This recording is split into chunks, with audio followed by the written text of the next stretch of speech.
Cristo lo que hizo fue dirimir en su carne, destruir en su carne, por eso mismo vino en un cuerpo de carne, para en su carne matar las enemistades, la ley de los mandamientos expresados en orden a ritos, en orden a mandamientos, ¿ya? Lo que Cristo hizo fue destruir todo lo que nos separaba de Dios. Por eso Cristo lo asumió y Cristo murió. Y en su carne destruyó pecado, destruyó condenación, destruyó enemistad con Dios, destruyó todo en su carne. Y ahora nosotros somos reconciliados con Dios únicamente por Cristo, no por ningún tipo de ritual. En el antiguo pacto existían cantidad de rituales. Uno de estos rituales era el rito nazareo. ¿Ya? Y no hay mucho estudio que hacer con el rito nazareo. ¿En qué consistía el pacto, o el rito, o el voto, o el pacto nazareo, como tú lo quieras decir? Consistía en un proceso de 30 días, 60 días, o toda la vida, o hasta 7 días también, porque Pablo hizo el rito nazareo en el templo, 7 días por consejo de los apóstoles, ¿ya? En el que no se tenían que tocar el cabello, no tenían que cortarse el cabello, durante el periodo de los 7 días, o sea, lo que dure el voto nazareo. El voto nazareo lo tuvo Sansón en toda su vida. También el profeta Samuel. El profeta Samuel también, ¿ya? También su mamá pidió a Dios, como su mamá era estéril, le pidió a Dios, Señor, si me das a mí, si me das un hijo, lo voy a entregar al templo para que sea tu siervo y para que cumpla el voto nazareo. Nunca se tenía que cortar el cabello, siempre tenía que estar en el templo y siempre no tenía que tomar vino, no tenía que tocar muertos, nada. En eso consistía el rito nazareo. Pero también podías hacer el rito nazareo en periodos cortos, ya sea de 7 días, como lo hizo Pablo, ya sea de 30 días, ya sea de 60 días, y finalizando el voto nazareo, se rapaban la cabeza, como señal de que se terminó ya el periodo del voto nazareo. ¿Para qué era el voto nazareo? Era un rito de purificación. En este momento, si todavía siguiera en pie el rito nazareo, nosotros tendríamos que continuar con ese ritual, ¿ya? Y al final del ritual tenían que hacer un sacrificio de un animal, ¿ya? Todo eso Cristo lo dirimió en su carne. Y ahora nosotros somos de Dios sin necesidad de un rito nazareo, sin necesidad de un rito arrastrado del tiempo de la ley. Lamentablemente los apóstoles arrastraron el rito nazareo y le dieron ese consejo a Pablo, que Pablo cumpla con ese rito nazareo.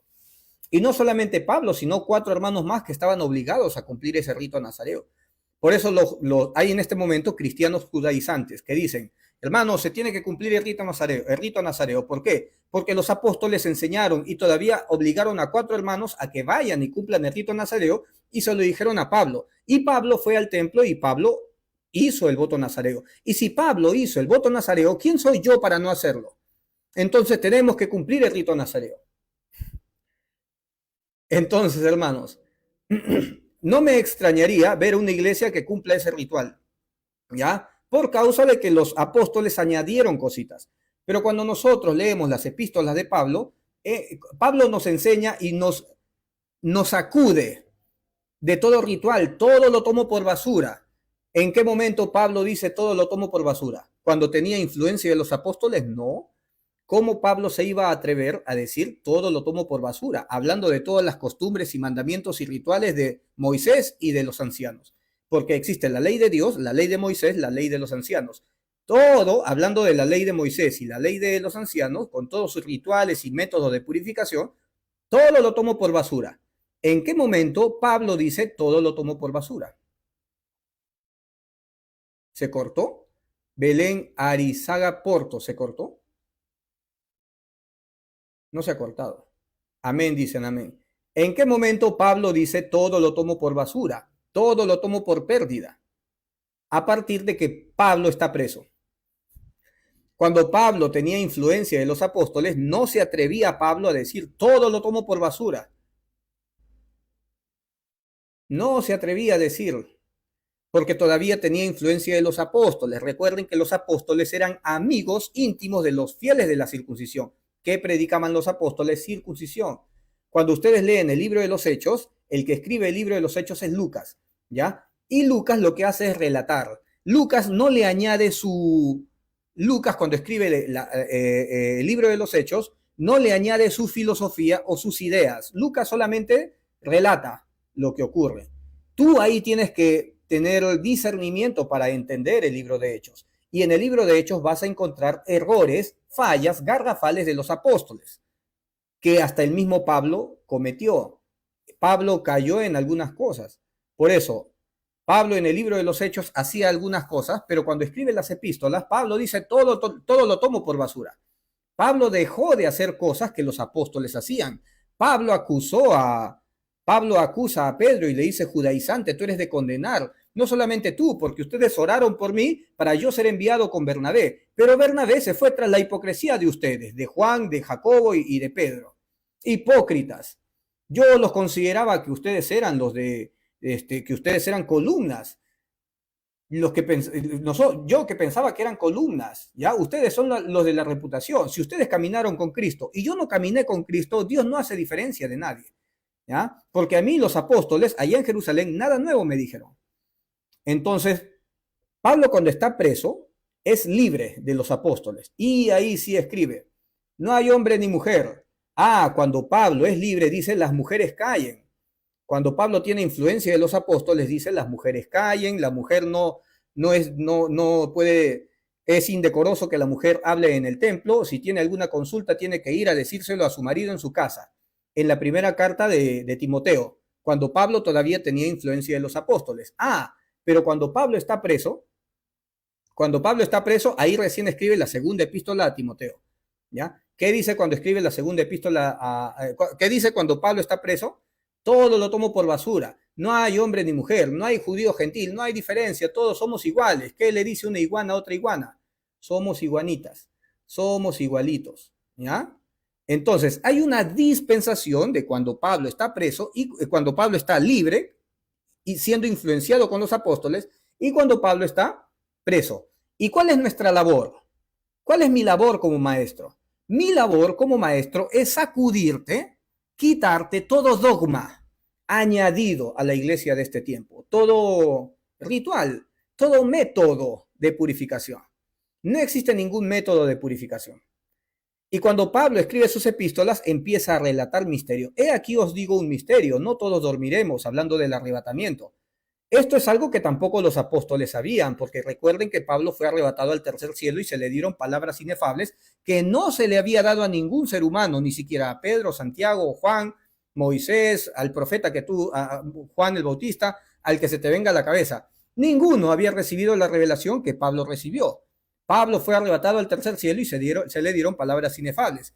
Y se le dieron muchos secretos. ¿Cuál es otro secreto más, aparte del arrebatamiento? Porque si tú no crees en el arrebatamiento, es porque el arrebatamiento no salió directamente de la boca de Cristo. Cristo solamente lo menciona como parábolas, nada más. Pero Pablo es puntual. No todos dormiremos, sino que seremos arrebatados, seremos transformados en un abrir y cerrar de ojos a la final trompeta, porque esto corruptible tiene que convertirse en incorrupción. Y todos esos detalles no me los da Cristo, pero me los da Pablo. ¿Qué se le dijo a Pablo? ¿Qué secreto se le dio a Pablo? ¿Ya? Que no se le dio a los apóstoles, solamente a Pablo. Por eso Pablo es elegido, como lo dice Efesios 3, y se le da a Pablo el misterio del Evangelio de la Gracia. ¿Ya? Hay otro misterio más. ¿Cuál es el otro misterio que se le da a Pablo que los apóstoles no entendían? El endurecimiento en parte del pueblo de Israel. Israel estaba siendo endurecido por Dios. ¿Para qué? Para que la misericordia y la gracia y la salvación ahora sea para los gentiles. Recuerden que Cristo en la cruz dirimió también, destruyó una pared intermedia de separación. Cuando la mujer cananea se le acerca al Señor Jesucristo y le dice, mi hija está siendo atormentada por un demonio. Se lo dice 3 veces y el Señor no le contestó. A la tercera vez le dice, yo no he venido por los perrillos, yo he venido solamente por los hijos de la casa de Israel. Verdaderamente Jesucristo sí le hizo la sanidad, pero le dejó en claro que él no venía por los gentiles, porque había una pared de separación. No le prediquen, no vayan por camino de gentiles, no vayan por camino de samaritanos, solamente la casa de Israel, solamente judíos. Pero Cristo cuando muere en la cruz se derriba esa pared de separación. ¿Por qué? Porque hubo un endurecimiento en parte. Y aquí os digo un misterio para que ustedes no vayan a pensar A ver, ¿dónde está esto? Y todo Israel será salvo. En Romanos 11:26, ¿no? Ah, desde el 23, es que no me acuerdo muy bien, ¿ya? Porque si tú fuiste cortado de... Ah, acá está, pero esto de acá también es chévere, desde el 22, desde el 20, a ver, un momento, si se escucha bien, ¿no? Bien por su incredulidad fueron desgajadas. ¿La incredulidad de quién? De los judíos. ¿Y quién permitió esta incredulidad de los judíos? Dios, porque Dios permitió un endurecimiento en parte, ¿ya? Porque Dios fue el que endureció el corazón de los judíos, para que, o sea, Dios se lo atribuye. Dios dice, fui yo, ¿ya? De la misma manera como Dios endureció el corazón del faraón para que el pueblo de Israel sea libre, Dios endureció el corazón de los israelitas para que la salvación sea para los gentiles, porque Dios trabaja así, ¿ya? Fueron desgajadas, pero tú por la fe estás en pie, no te ensoberbezcas, tú que dices que eres salvo, tú que dices que ahora tú gentil, o sea, o tú nación gentil, no te ensoberbezcas que porque ahora los judíos fueron endurecidos y ahora la misericordia y la salvación y la gracia es derramada completamente sobre los gentiles, no solamente sobre los gentiles, sino también sobre los judíos, pero para que eso ocurra, los judíos tenían que ser endurecidos por Dios, ¿ok? Enceguecidos, para que teniendo ojos no vean, para que teniendo oídos no oigan, por más que... por eso Cristo predicó en parábolas, para que oyendo no oigan y viendo no vean. Las parábolas eran para que no entiendan, ¿ya? Porque a los apóstoles no les predicaba con parábolas, solamente las parábolas eran predicadas para el pueblo de Israel, para que oyendo no entiendan. O sea, hubo un trabajo de Dios para endurecer el corazón de los israelitas para que la gracia sea para los gentiles. ¿Ya? No te enorgullezcas tú si la rama principal, a ver, porque si Dios no perdonó a las ramas naturales, a ti tampoco te perdonará, porque se termina el tiempo para los gentiles. ¿Cuáles son las ramas principales? Los judíos. ¿Cuáles esta... Las ramas naturales, ¿cuáles son? Los judíos. La rama injertada, ¿cuál es? Los gentiles. Nosotros somos la ramita injertada. Ah, pero no te ensoberbezcas porque eres gentil, porque se termina el plazo para los gentiles, se va a terminar. Mira pues la bondad y la severidad de Dios. Bondad para los gentiles y severidad para la casa de Israel. De la misma manera, la severidad de Dios para Faraón y la bondad para Israel, en el tiempo en el que Israel fue libre. Dios endureció el corazón del Faraón y endureció su mano contra Israel. ¿Para qué? Porque tenía un propósito. Fue Dios el que lo hizo. Fue Dios. ¿Quién endureció el corazón del Faraón? Fue Dios. Plan de Dios. ¿Para qué? Para que Israel sea libre. Bueno, ¿quién endureció el corazón de Israel? Para que ahora la gracia sea derramada sobre los gentiles. Recuerden que el padre de familia hizo una boda para su hijo. Y los invitados principales mataron a los siervos. No quisieron ir. Se fueron por su trabajo, se fueron a hacer sus cosas y mataron a los siervos. Bueno, los principales invitados no quieren venir a las bodas. Enviaré nuevos siervos y que traigan a los pecadores, a los que están apartados del camino, a todos ellos. Y las bodas se llenaron.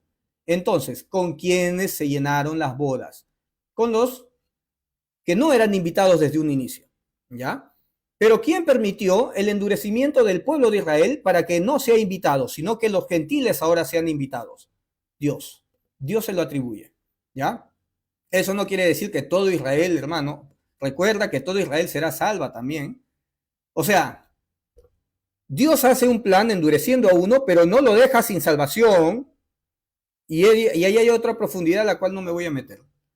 Mira pues la bondad y la severidad de Dios, la severidad ciertamente para los que cayeron, los judíos, pero la bondad para contigo, gentil, si permaneces en esa bondad, si verdaderamente has creído en la gracia, ¿ya? Porque vienen algunos maestros de Jerusalén trayendo un evangelio distinto, que te aparta de la gracia del evangelio que yo te prediqué, porque es mi evangelio, un evangelio que se me fue revelado, el evangelio de la gracia, el evangelio de tu salvación, no por méritos, pero te están viniendo maestros diciendo que es por méritos, ¿ya? Pues de otra manera tú también serás cortado. tú también vas a ser cortado gentil. Está hablando de los gentiles. Y esto va a ocurrir. Hay un tiempo para que los gentiles sean cortados. ¿Ya? La plenitud de los gentiles. Y aún ellos, si no permanecen en incredulidad, serán injertados. ¿Quiénes? Los judíos. Los judíos. Pues poderoso es Dios para volverlos a injertar. Ah, ¿quién es el que hace otra vez el injerto de los judíos? Dios. Tremendo, tremendo. Hermano, todo es plan de Dios. Ya no estoy hablando de predestinación, ojo, ya he dejado ese tema de lado, ya, porque han habido muchas divisiones con el tema de la predestinación. Ya no voy a volver a tocar el tema de la predestinación. Vamos a entrar ahora a Colosenses 2, versículo 13, hablando de las enemistades y los diferentes pensamientos y todo eso. Pero bueno, esta es como una introducción. Bueno, ya este devocional es palabra de Dios. Pues poderoso es Dios para volverlos a injertar. Porque si tú fuiste cortado del que por naturaleza es olivo silvestre, ¿quién es por naturaleza olivo silvestre? Hablando de los judíos, y contra naturaleza fuiste injertado al olivo, contra naturaleza los gentiles fueron injertados con los judíos. Nosotros los gentiles hemos sido injertados. ¿Ya? Contra naturaleza. Porque nosotros éramos considerados los gentiles, los idólatras, los pecadores, los borrachos. Como nosotros, que no tenemos ningún tipo de relación con Dios, somos injertados con un pueblo religioso, amante de Dios, amante de la Torá. Somos, o sea, no hay manera de que pegue la plantita, de que el injerto pegue. Pero bueno, fuimos injertados contra naturaleza por milagro de Dios. Cuanto más estos, que son las ramas naturales, serán injertadas en su propio olivo. No te ensoberbezcas. Y aquí se viene el misterio, el secreto revelado, ¿ya? Otra vez. Y esto va a ser la parte 6 la parte 5 de repente. No, la parte 6. Hermano, el secreto revelado va a tener como 7 partes más o menos, ¿ah? No te lo pierdas. Recién he publicado la parte 3, falta la parte 4 que ya lo terminé. El estudio, me falta hacer el video, tengo que hacer la grabación, poner los versículos, poner las fotos y son más o menos 2 días de trabajo. ¿Ya? Para que lo veas, pues hermano, velo y compártelo, de esa manera me ayudas, ¿ya? Y aquí se viene, porque no quiero, hermanos, que ignoréis este misterio. Lo estoy leyendo con la Reina Valera 1960. No quiero, hermanos, que ignoréis este misterio, para que no seáis arrogantes en cuanto a vosotros mismos. ¿Cómo que arrogantes en cuanto a nosotros? Sí, porque la rama principal, los judíos fueron endurecidos para que los gentiles, la salvación sea para los gentiles. Si tú que eres gentil, no te ensoberbezcas de esto, porque este es un misterio, te lo voy a revelar. Misterio, qué misterioso es Pablo. Este es un misterio. ¿Qué ha acontecido a Israel? Endurecimiento en parte. ¿Y este endurecimiento de quién? De parte de Dios. ¿Ya? Ha acontecido a Israel endurecimiento en parte hasta que haya entrado la plenitud de los gentiles. Ah, este endurecimiento en parte, el hecho de que la rama principal haya sido cortada para que haya sido injertado esta plenitud de los gentiles, esta ramita, ¿ya? Fue un plan de Dios. Dios hizo ese injerto. Pero no te ensoberbezcas. ¿Por qué? Porque serás cortado. Porque hay un tiempo límite para los gentiles. Hay un tiempo límite. No te ensoberbezcas tú que eres gentil, porque como las ramas principales no fueron perdonadas, más bien fueron cortadas, ustedes también serán cortados, gentiles. Hay un plazo. Y luego de todo esto, Israel será salvo. Será reinjertado otra vez el pueblo de Israel, la rama principal. Como está escrito, vendrá de Sion el libertador que apartará de Jacob la impiedad. ¿Quién apartará de Jacob la impiedad? De Israel. Dios. Ahora quiero leerte solamente desde el versículo 25, pero con la traducción lenguaje actual. Este lenguaje me gusta. ¿Ya? Me cansé. Ya, acá está. Dios salvará a su pueblo. ¿Qué pueblo? ¿Qué pueblo? ¿A qué pueblo se está refiriendo? ¿Mm? Romanos 11:32, porque Dios sujetó a todos en desobediencia para tener misericordia de todos. Todo lo hace en su voluntad. Tremendo, hermano. Ya, a ver. tengo que estar tomando y tomando agua para poder hacer la grabación de la parte 4. Dios salvará a su pueblo. ¿Qué pueblo? Israel. ¿Por qué? Porque hubo un endurecimiento del pueblo de Israel. Ahora la salvación es para los gentiles. ¿Que Israel no? Sí, también. Pero tienen que reconocer a Cristo como a Jesús, Emmanuel, el hijo de María, ya que ellos consideran un falso profeta, lo tienen que considerar como Cristo, como Mesías, como elegido, como ungido de Dios, ¿ya? Y como que Cordero que quita el pecado del mundo, lo tienen que considerar así, para que sean salvos. En este momento hay judíos que sí son cristianos, o sea, que han creído en que, es que acá hay un tema profundo, hermano. Me gustaría disfrazarme de judío en este momento. Aquí hay un tema muy profundo. No tengo acá una manera de cómo ponerme aquí y disfrazarme de judío. Así ponerme como Roy Palacios en este momento. Imagínate que soy un judío con mi barba grande y digo, estoy actuando como judío en este momento, ¿ya? Como un gran rabino. No vayan a acotar este pedacito y vayan a decir, el hermano David está hablando blasfemias. Voy a hablar blasfemias en este momento porque voy a actuar como judío. Ahora en este momento soy judío y digo, ¿cómo es posible de que ustedes consideren a Jesucristo un cordero que quita el pecado del mundo? ¿Dónde dice eso en el antiguo pacto?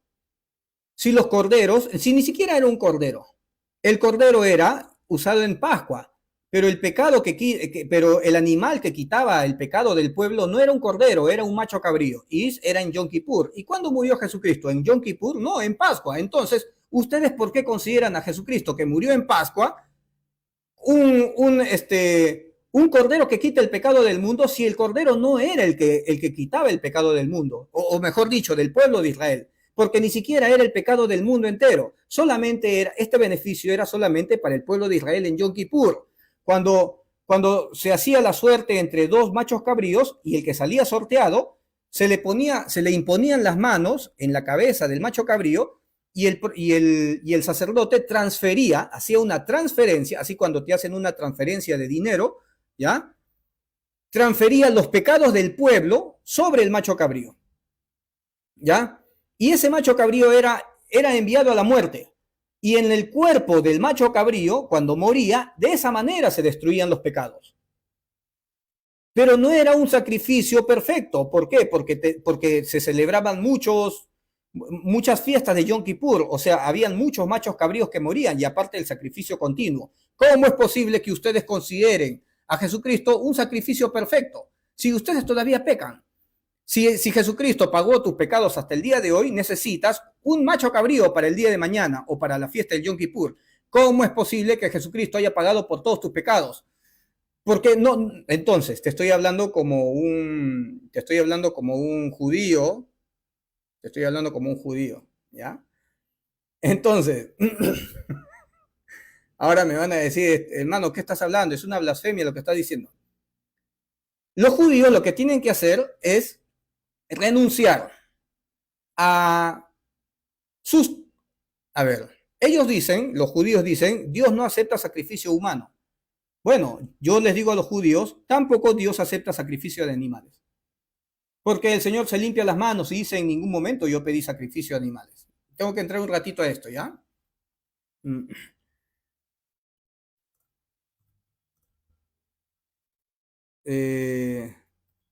está? Harto estoy de animal. ¿Cómo era el versículo? ¿Quién demandó de vosotros? ¿Quién demandó de vosotros?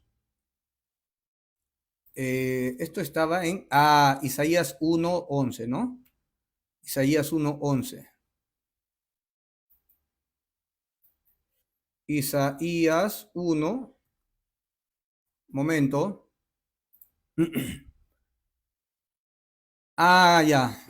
Ya. Pero con la traducción actual. Por eso, me gusta la traducción actual porque es muy contundente.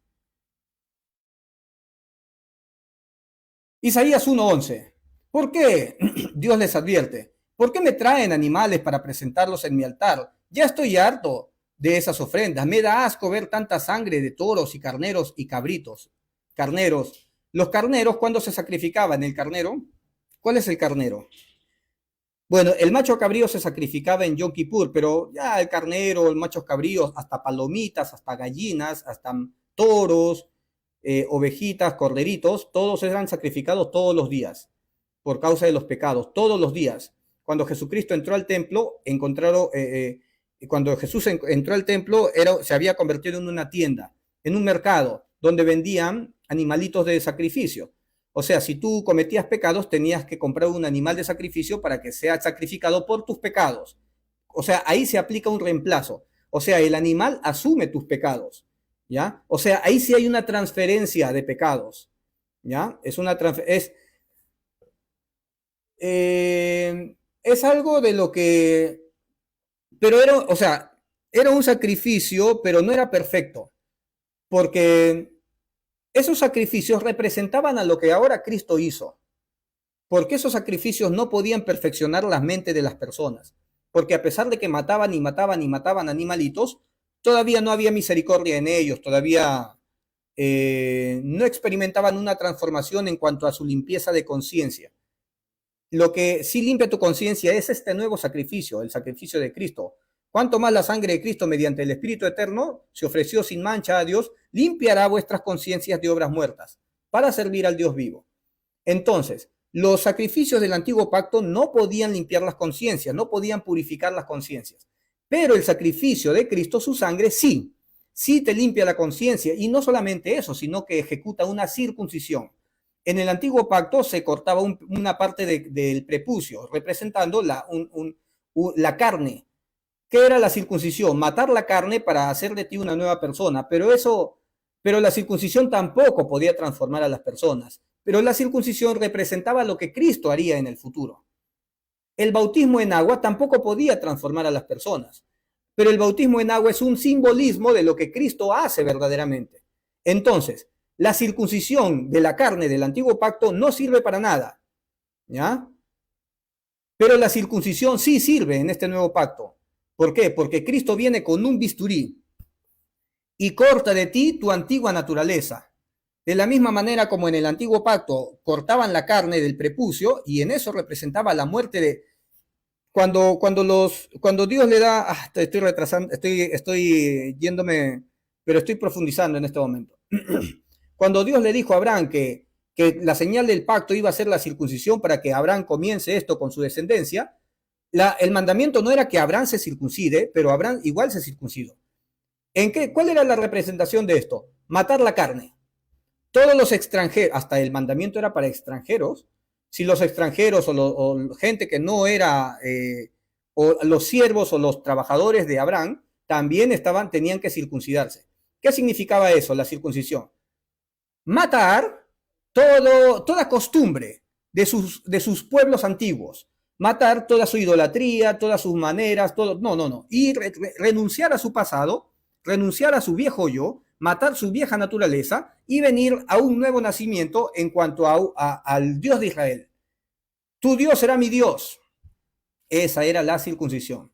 Y en representación se corta el prepucio, ¿ya? Porque muero en señal del corte de esta carne, muero a mi pasado, a mi antigua identidad, como idólatra o como egipcio o como, no sé, de qué otra nación. Ahora soy del Dios de Israel, ¿ya? La circuncisión representaba un morir a tu antigua naturaleza y nacer de nuevo, ¿ya? Pero igual la circuncisión era un rito simbólico que no producía un cambio en la mente, solamente era un acto simbólico como demostrar nada más. Sí me dejo entender, ¿verdad? Sí me dejo entender. Sí me estoy dejando entender. Entonces, la circuncisión era morir a tu viejo yo. Ya, ahora, la circuncisión no transformaba a las personas. ¿Por qué? Porque el pueblo de Israel fue endurecido en parte. La circuncisión de la nación de Israel vino a ser incircuncisión delante de Dios. La circuncisión nada es, dice Pablo. La circuncisión nada es.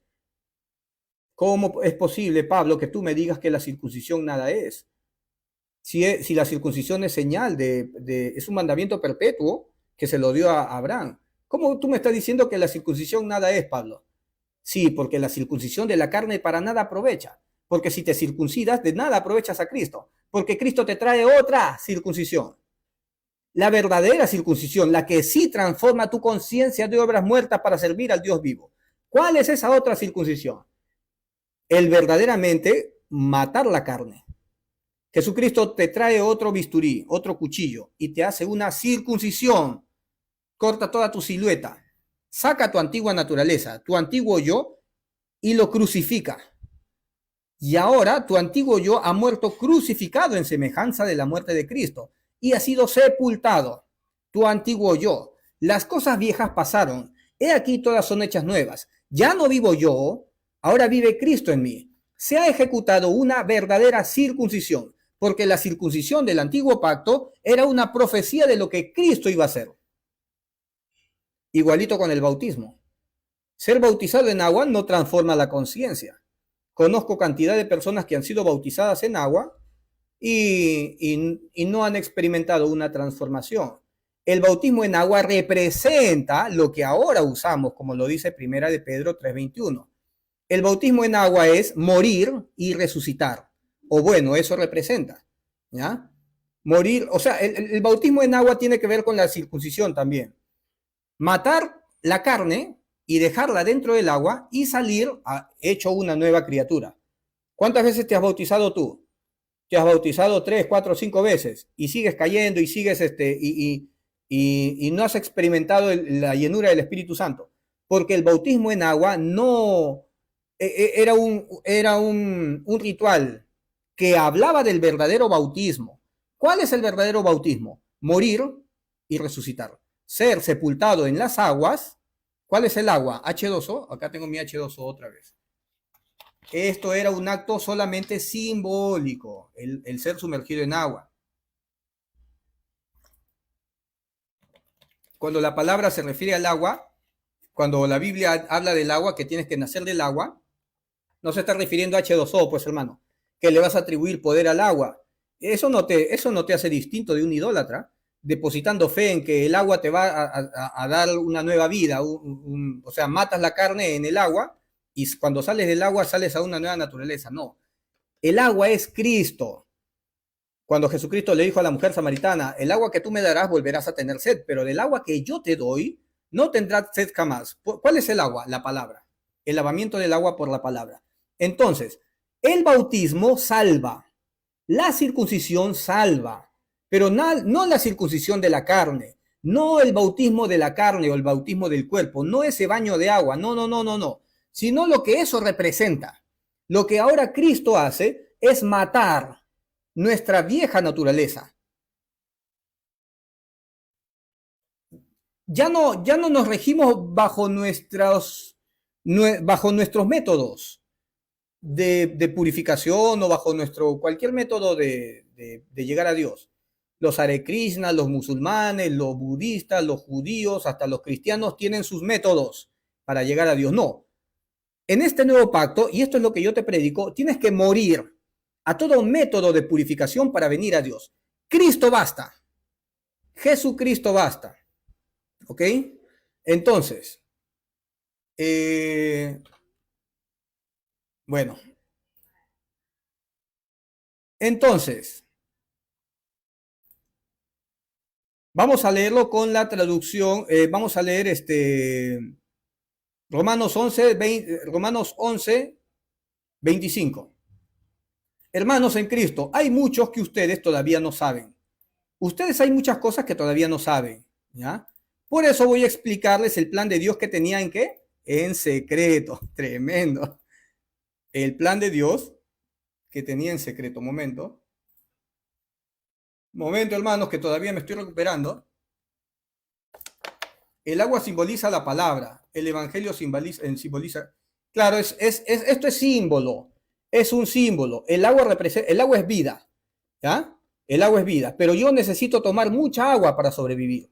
El agua no es efectiva para mantenerme con un vaso de agua vivo toda la vida, sino que tengo que vivir dependiendo de mucha agua.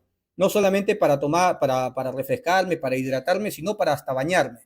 Ah, pero te presento otra agua que te mantiene limpio para siempre. Y nunca más vos vas a volver a tener sed. ¿Cuál es el agua de la cual nunca más vas a tener sed? Esta agua no, Cristo. De esa agua tienes que nacer. Entonces, este es un acto simbólico. Es lo mismo que la circuncisión.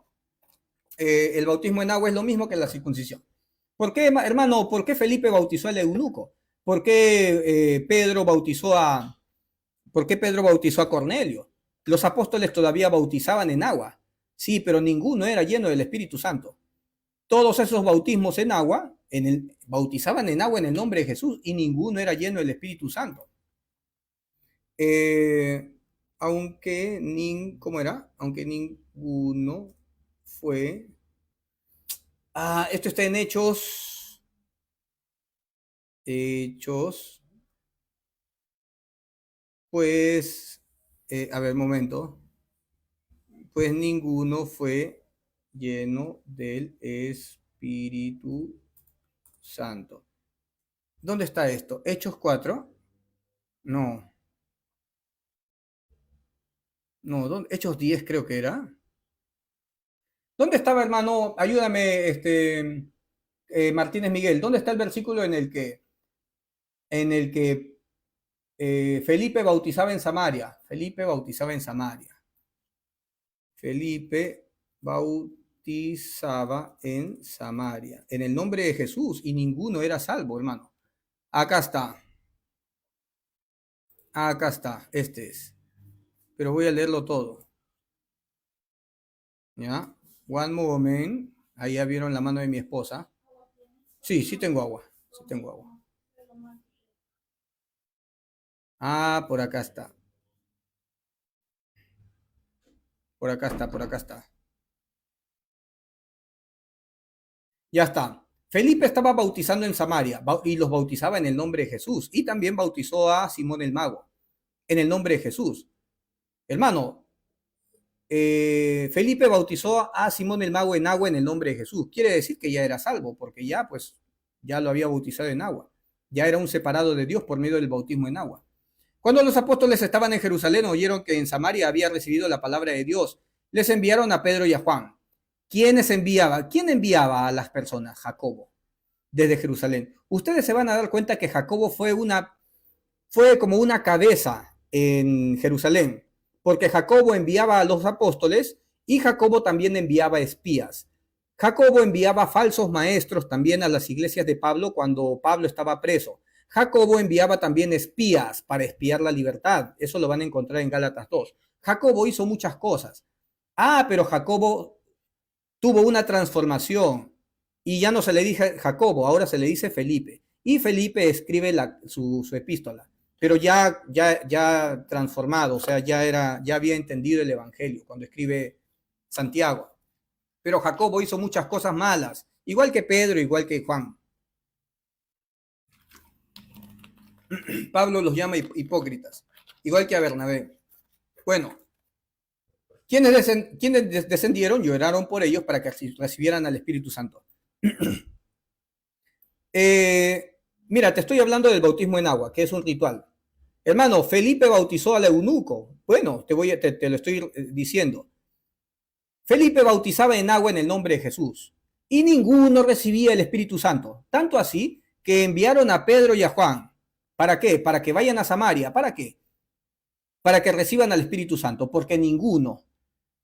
Mira, Pedro y Juan, quienes descendieron y oraron por ellos para que recibieran al Espíritu Santo. ¿Cómo que para que recibieran al Espíritu Santo? Si ya habían sido bautizados en agua. Y Pedro dijo, en el Pentecostés, Pedro dijo, bautícese cada uno de vosotros en el nombre de Jesús para perdón de pecados y recibirán al Espíritu Santo. Pero ninguno había recibido el Espíritu Santo, a pesar de que fueron bautizados en el nombre de Jesús. Versículo 16. Pues todavía no había descendido sobre ninguno de ellos. Sobre ninguno había descendido el Espíritu Santo. Ninguno. Solo se habían bautizado en el nombre de Jesús. Ser bautizado en el nombre de Jesús no te da el Espíritu Santo. Hablando del bautismo en agua. No te da el Espíritu Santo. ¿Qué predicaba Felipe? Bautismo en agua. ¿Qué predicaba Pedro? Bautismo en agua. ¿Qué predicaba Juan? Bautismo en agua. ¿Qué predicaba Apolos? Bautismo en agua. ¿Qué predicaba Jacobo? Juan, Pedro, Cefas, todos, bautismo en agua. No solamente eso, sino que también predicaban circuncisión de la carne y tenían como aliados a los fieles de la circuncisión. O sea, hermano, por eso Pablo dice, el Señor a mí no me mandó a bautizar, el Señor me mandó a predicar. Que se levante un solo Jesús en este momento y me diga, pero tienes que ser bautizado en agua en el nombre de Jesús para recibir al Espíritu Santo, hermano. ¿Quién recibió el Espíritu Santo mediante el bautismo en agua? Ninguno, hermano. Sí, recibieron los discípulos de... Hola, hermanos, ¿cómo están? Muchas bendiciones, ¿están ahí? ¿Están ahí, hermanos?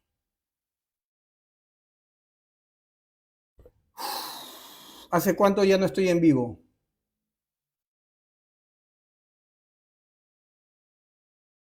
A ver, quiero verificar. ¿Estamos ahí? Hermanos de YouTube, ¿están ahí? Sigue la transmisión en vivo. Hermanos, hola, 1, 2, 3, probando sonido, 1, 2, 3. Se cortó la señal. A ver, momento. Un minuto, sí, ya volvió, sí, lo escuchamos, sí, acá estamos. Yo lo veo aquí, pero no lo veo acá. A ver, un momento.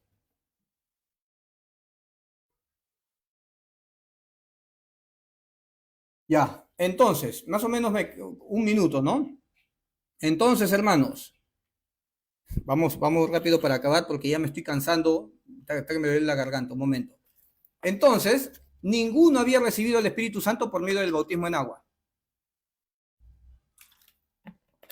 El bautismo en agua no te da el Espíritu Santo. En esta agua no te da el Espíritu Santo. No deposites tu fe en que esta agua te da el Espíritu Santo. Deposita tu fe en que otra agua te da el Espíritu Santo. ¿Cuál es la otra agua? ¿Cuál es la otra agua? Cristo, porque Cristo es la palabra. Cristo es la palabra.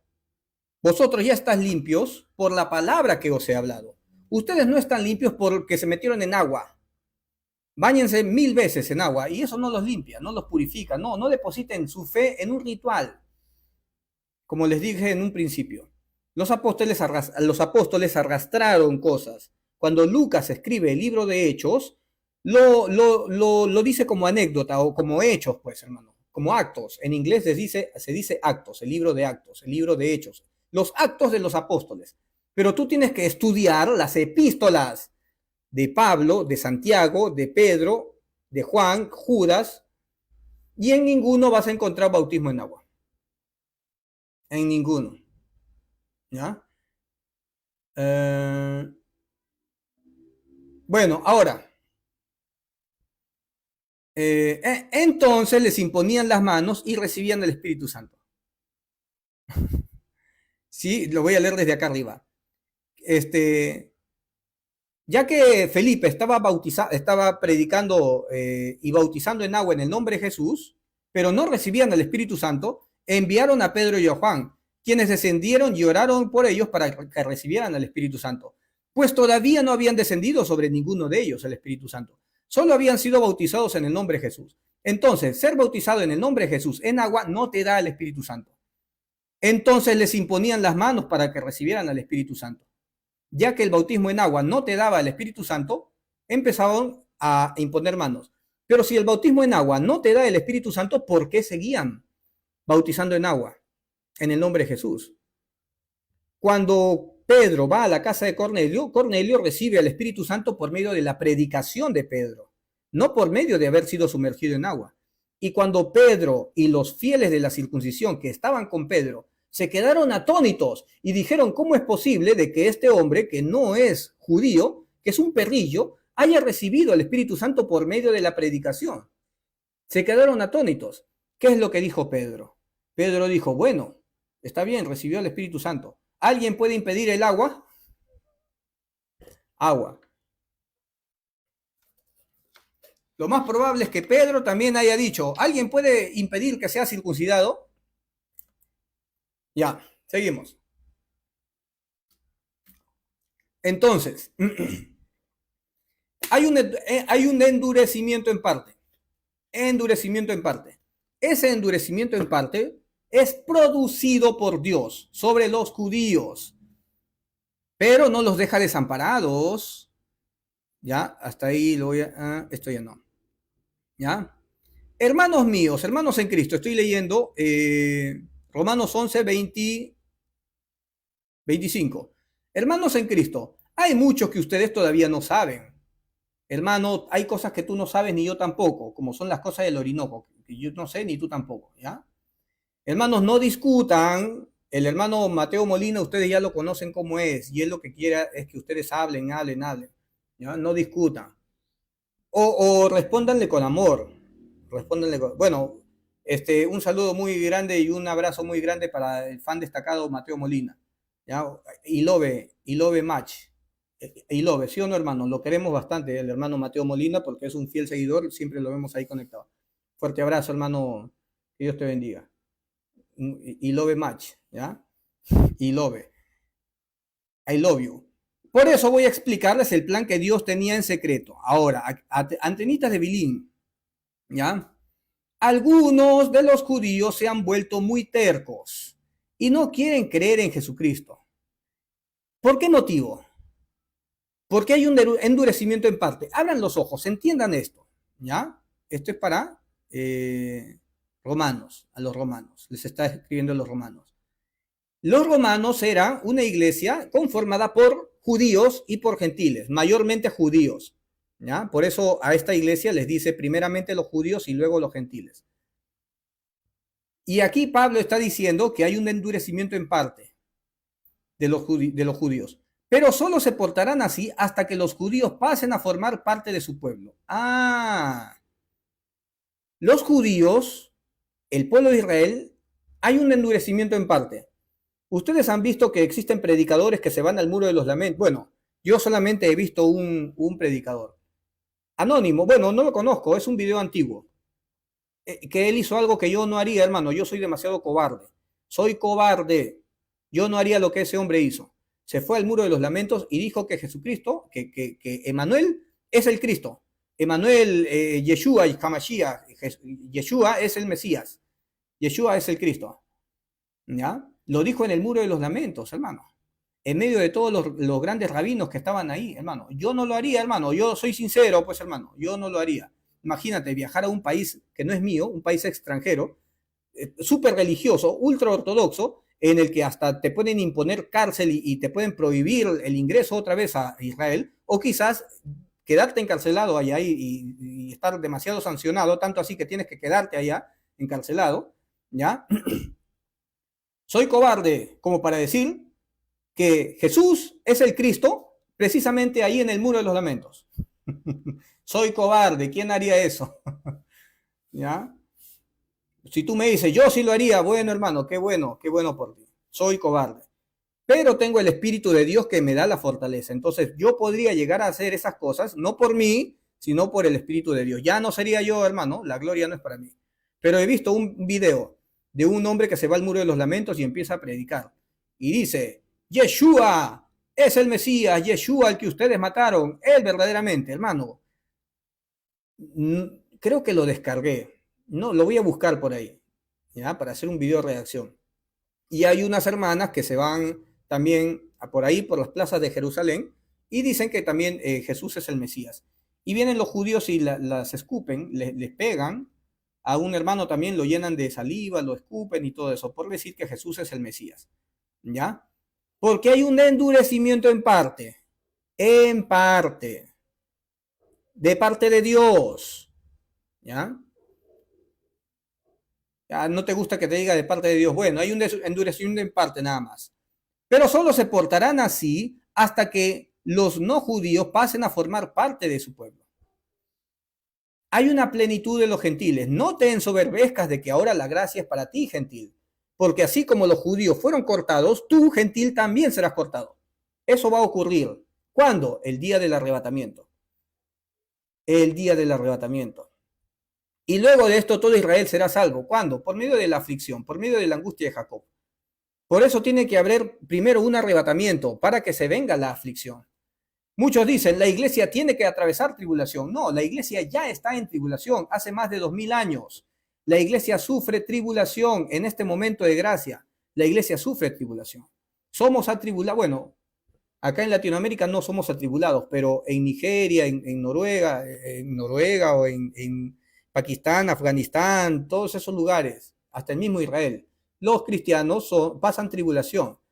Pero se viene una tribulación no para los cristianos, o sea, o mejor dicho, no para la iglesia, sino para el mundo entero, para los que atribularon a la iglesia. Para ellos es la tribulación, para los injustos. Y ese proceso va a iniciar cuando se termine esta plenitud de los gentiles, ¿ya? Después de eso, Dios salvará a todo el pueblo de Israel. Todo el pueblo de Israel, ¿cómo? Por medio de la angustia, por medio de la aflicción. Cuando abran los ojos. ¿Ok? ¿Cómo lo dice? Y aquí ustedes pueden decir, pero ellos van a abrir los ojos todavía a la mitad de la semana. Bueno, ese es otro tema. Cuando el anticristo se siente en el templo de Dios haciéndose pasar por Dios, ¿ya? Eso todavía es a la mitad de la semana. Entonces puede que el arrebatamiento sea todavía a la mitad de la semana, como lo dice Roe Palacios. No, pero los sellos inician desde 3 años y medio antes, cuando aparecen los dos testigos predicando 3 años y medio, ¿no? Ya ese es otro tema, hermano. Ya, no estamos hablando del arrebatamiento o de tribulación y todo eso. Si no crees en el arrebatamiento, hermano, no me digas hijo del diablo, no me digas hereje, ¿no? Ya. Si tú crees que te vas a quedar para la tribulación y yo creo que me voy antes, eso que no nos separe, hermano, ¿ya? Que no nos separe. No, el Señor no nos mandó a decir hijo del diablo a nadie, hereje, ni nada de eso, ¿ok? A instruirnos, Dios te dio a ti algo que no me dio a mí, y Dios me dio algo a mí que no te dio a ti, y tenemos que procurar la edificación del pueblo, de nosotros. Vendrá el Salvador de Jerusalén y limpiará toda la maldad del pueblo de Israel. Limpiará toda la maldad del pueblo de Israel. ¿Quién lo hará? Dios. ¿Por qué? Porque hay un endurecimiento de parte, ¿ya? Entonces,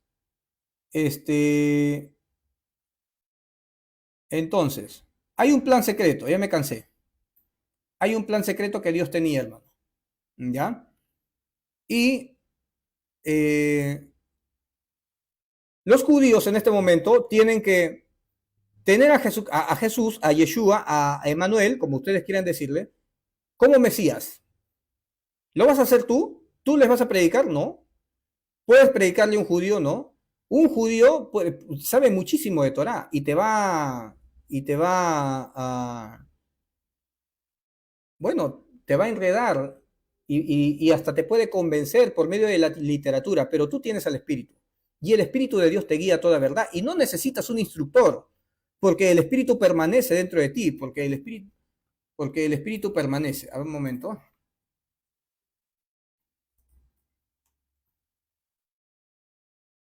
El Espíritu de Cristo permanece, según la reina, según la española. A mí me gusta la española, para leer este versículo. ¿Ya? Aunque el Espíritu que recibieron de Jesucristo permanece en ustedes. Permanece. ¿Qué significa permanece? Que no se va, que se ha mudado. Y Jesucristo viene acompañado de su Padre. Eso ya lo leímos hace 2 semanas. Y no necesitan a nadie que os instruya. No necesitas un instructor. Tienes al Espíritu de Dios. Y a pesar de que venga un gran rabino, a pesar de que venga un hombre y te traiga rituales de la ley, hermano, tú tienes al Espíritu Santo. Ya estás conectado con Dios, sin necesidad de haber atravesado ningún ritual.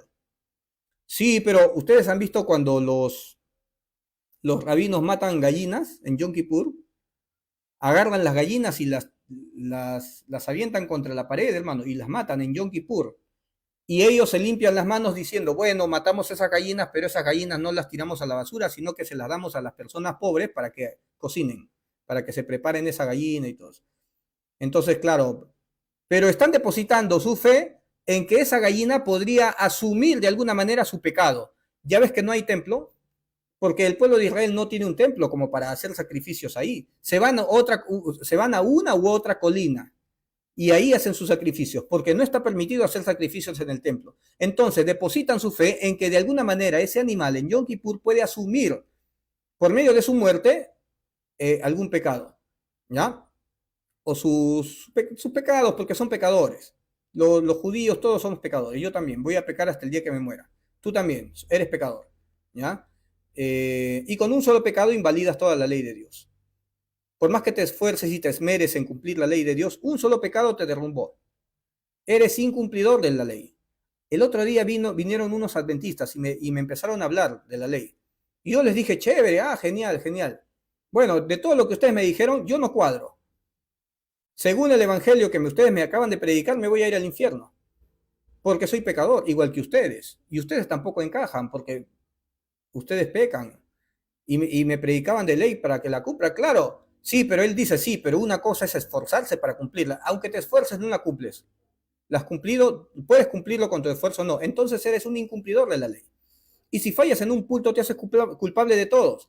Entonces no eres aprobado ni siquiera tú con el evangelio que me estás trayendo. ¿Me estás diciendo que me voy a ir al infierno? Tú y yo. Me lo estás confirmando. Estamos fritos. Necesitamos un salvador. A pesar de que me traes ese evangelio, igual necesito un salvador. Necesito a alguien que me reemplace. Necesito un método de purificación. Bueno, Dios puso, no, ningún método de purificación, solamente Cristo. Bueno, Dios puso un método de purificación, su Hijo. Permanecen ustedes y no necesitan que nadie los instruya, porque precisamente ese espíritu, fuente de verdad y no de mentira. ¿Qué espíritu, hermano? ¿Qué espíritu? ¿El Espíritu Santo, que es la tercera persona de la Trinidad? No, Cristo. El Espíritu de Jesucristo. El Espíritu que recibieron de Jesucristo. Para que tú seas salvo, tienes que recibir a Cristo. O sea, cuando yo digo recibir a Cristo, estoy diciendo tienes que creer en el Evangelio. Cuando crees en el Evangelio, Cristo viene y mora dentro de ti. O sea, el mandamiento para salvación es cree en el Evangelio. ¿Ya? Cree en el Evangelio. Cuando crees en el Evangelio, viene Cristo. Cuando Cristo entra, viene con su Padre. Ya en Cristo está el Padre. Si tienes a Cristo, lo tienes todo. Si cuando te digo Cristo, ya estás asegurado. En el nombre de Jesús, quiere decir que ya lo tienes todo. Porque dentro de Cristo está el Padre. Ya estás asegurado. ¿Ya? Entonces, tú lo que recibes es el Espíritu de Cristo. Y en el Espíritu de Cristo está el Padre. ¿Ya? Porque están unidos. De la misma manera como el que se une al Señor, un espíritu es con él, Cristo y el Padre también se han unido. Aunque el Padre es uno y el Cristo es otro, ¿ya? Y yo soy otro. Somos personas diferentes, ¿ya? Somos distintos. Permanecen ustedes y no necesitan que nadie os instruya, porque precisamente ese espíritu, ¿qué espíritu? El espíritu de Cristo. Cristo, fuente de verdad y no de mentira, ¿ya? Cristo es la verdad. Es el que los instruye. ¿Quién te instruye, hermano? Cristo, que ha venido a morar, porque Cristo es el sumo pontífice, el sumo sacerdote que ha venido a morar dentro de nosotros. Es el que nos instruye acerca de todas las cosas. Manténganse pues unidos a Él según Él os enseñó. Gloria a Dios. Entonces, si viene un gran rabino y te dice, no, un gran rabino no, si viene un solo Jesús y te dice, bueno, tú te has bautizado en el nombre del Padre, Hijo y Espíritu Santo, eso es falso porque ningún apóstol bautizó en el nombre del Padre, Hijo y Espíritu Santo. Todos bautizaban en el nombre de Jesús. Y tú tienes que ser bautizado en el nombre de Jesús porque Pedro lo dijo. Bautícese cada uno de vosotros en el nombre del Padre, Hijo y Espíritu, en el nombre de Jesús para perdón de pecados y recibirás al Espíritu Santo. De esa manera es tu salvación. ¿Ya?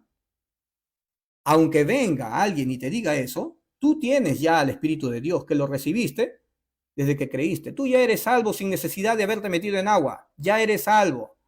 Quizás te metiste en agua en el nombre del... Yo me bauticé 3 veces, en la iglesia católica, luego en la iglesia evangélica, y luego cuando me cambié de iglesia, el pastor dijo, por si acaso, bautízate de nuevo, y me bautizó. No sé en qué nombre me bautizó, después le pregunté. Es el tío de mi esposa. Le dije, pastor, ¿en qué nombre me bautizó? Te bauticé en el nombre del Padre, Hijo y Espíritu Santo. Pero pastor, a mí me han dicho que... eso yo se lo pregunté hace 3 años.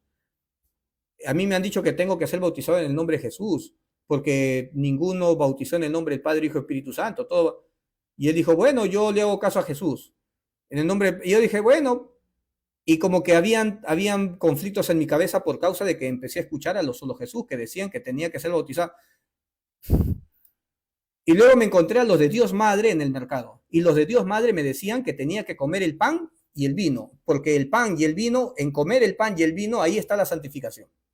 Dependiendo del pan y el vino, dependiendo de meterte en el agua en el nombre de Jesús, dependiendo de un montón de cositas y requisitos para ser salvo, hermano.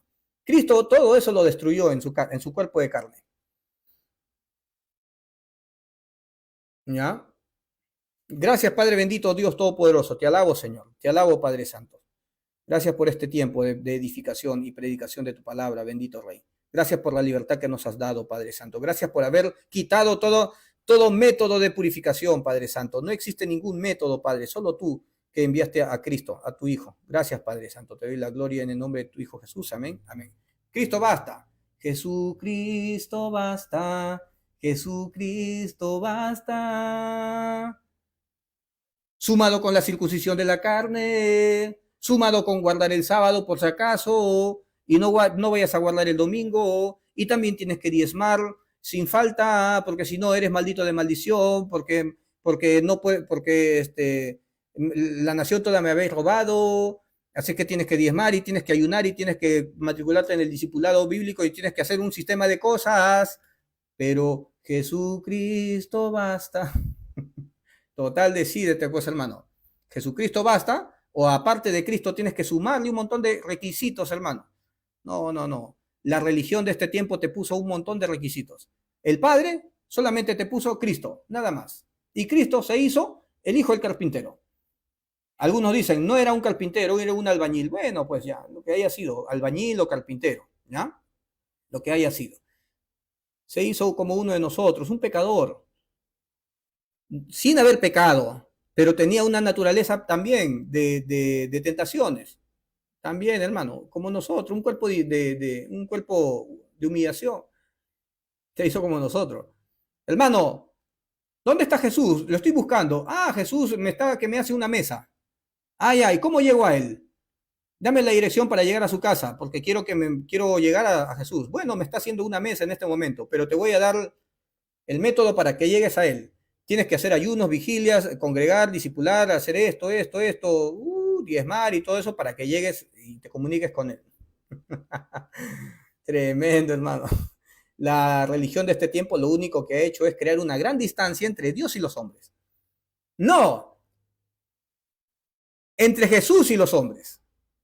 Porque para llegar a Dios, ¿de qué manera llegas a Dios? Por medio de Cristo. ¿Y de qué manera llegas a Cristo? Por un montón de requisitos. Eso hace las religiones del diablo.